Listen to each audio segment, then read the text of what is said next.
일반적으로 사직서를 제출하고 자발적으로 퇴사하는 경우에는 실업급여를 받기 어렵습니다. 실업급여는 비자발적인 이직자를 대상으로 하는 제도이기 때문입니다. 하지만 자발적 퇴사라도 실업급여를 받을 수 있는 예외적인 경우들이 있습니다.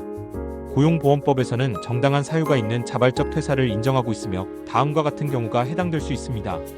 출처 고용노동부 다수 노무법인 자료 종합 1. 근로조건 관련 실제 근로조건이 채용 시 제시된 근로조건이나 채용 후 일반적으로 적용받던 근로조건보다 낮아지게 된 경우 이해 임금, 근로시간 등 이직일 전 1년 이내에 2개월 이상 발생 임금 체불이 있는 경우 이에 2개월분 이상의 임금 전액 체불 임금의 30% 이상 체불 기간이 2개월 이상 등 최저임금에 미달하는 임금을 받은 경우 연장근로 제한을 위반한 경우 사업장의 휴업으로 평균 임금의 70% 미만을 지급받은 경우 2.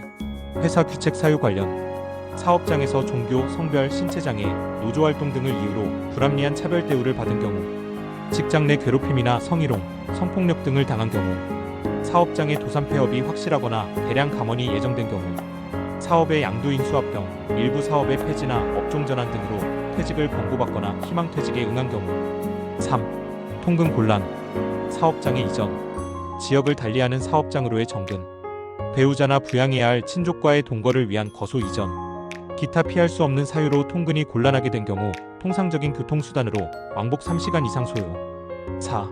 질병, 부상 등 본인의 질병이나 부상으로 업무 수행이 곤란하고 기업 사정상 휴직이 허용되지 않아 이직한 경우 의사소견서 등으로 입증 필요 13주 이상 치료 필요 등 부모나 동거 친족의 질병 등으로 30일 이상 본인이 간호해야 하는 기간에 기업의 사정상 휴가나 휴직이 허용되지 않아 이직한 경우 5. 기타 임신, 출산, 만 8세 이하 또는 초등학교 2학년 이하의 자녀 육아를 위해 휴가나 휴직을 요청했으나 회사에서 허용하지 않아 퇴사한 경우 조건이 까다로울 수 있음. 정년퇴직 또는 계약기간 만료로 회사를 계속 다닐 수 없게 된 경우 중요 참고사항 구체적인 사유 입증 위에 언급된 사유에 해당하더라도 이를 객관적으로 입증할 수 있는 자료진단서, 회사 확인서, 녹취, 이메일 등을 준비해야 합니다.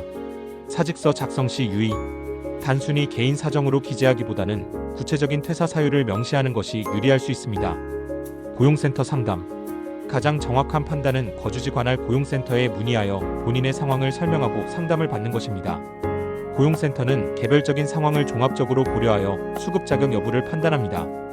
기본 수급 요건 충족 위와 같은 정당한 사유 외에도 실업급여를 받기 위해서는 고용보험 가입기간 이직일 이전 18개월 동안 피보험 단위기간 180일 이상 근로의사 및 능력, 적극적인 재취업 노력 등의 기본 요건을 충족해야 합니다.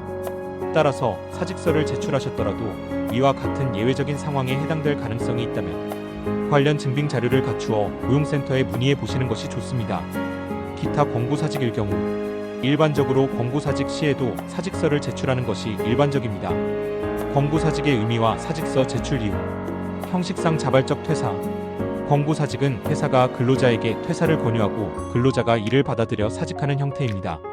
법적으로는 해고가 아닌 근로자의 자발적인 의사에 의한 퇴사로 처리되는 경우가 많습니다. 따라서 회사 입장에서는 근로자의 자발적 퇴사 의사를 명확히 하는 서류로 사직서를 요구하게 됩니다. 실업급여 수급 권고사직의 경우 사직서에 회사의 경영상 어려움에 따른 권고 또는 회사의 권유에 의한 사직 등 비자발적 사유를 명시하면 실업급여 수급 자격이 될 수 있습니다. 만약 사직서에 개인 사유라고만 적으면 자발적 퇴사로 간주되어 실업급여 수급이 어려워질 수 있습니다. 따라서 사직 사유를 명확히 하는 것이 중요합니다. 퇴사 절차의 일환 사직서는 퇴사 절차를 공식화하고 퇴사일, 업무 인수인계 등의 사항을 명확히 하는 역할을 합니다. 권고사직 시 사직서 작성 시 유의사항 사직 사유 명시 앞서 언급했듯이 회사의 권고 또는 경영상의 이유로 인한 회사와의 합의 등 비자발적 사유임을 명확히 기재하는 것이 좋습니다. 회사에서 특정 문구를 요구할 수도 있으니 확인해 보세요. 퇴사일 협의 회사와 합의된 퇴사일을 정확히 기재합니다. 회사와의 합의 내용 확인 권고사직 시에는 통상적으로 위로금, 퇴직금, 자녀, 연차수당 지급 등 여러 조건에 대해 회사와 합의하게 됩니다. 사직서 제출 전에 이러한 합의 내용이 명확한지 확인하는 것이 좋습니다.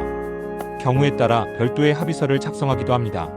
사본 보관 제출한 사직서는 반드시 사본을 보관해 두시는 것이 좋습니다. 만약 회사가 사직서 제출을 강요하거나 사직 사유를 사실과 다르게 적도록 유도한다면 이런 경우에는 고용노동부나 노무사와 상담하여 조언을 구하는 것이 좋습니다. 결론적으로 권고사직이라 할지라도 회사에서 사직서 제출을 요구하는 경우가 대부분이며 근로자 입장에서도 사직 사유를 명확히 하여 추후 발생할 수 있는 문제, 특히 실업급여 관련에 대비하는 것이 중요합니다.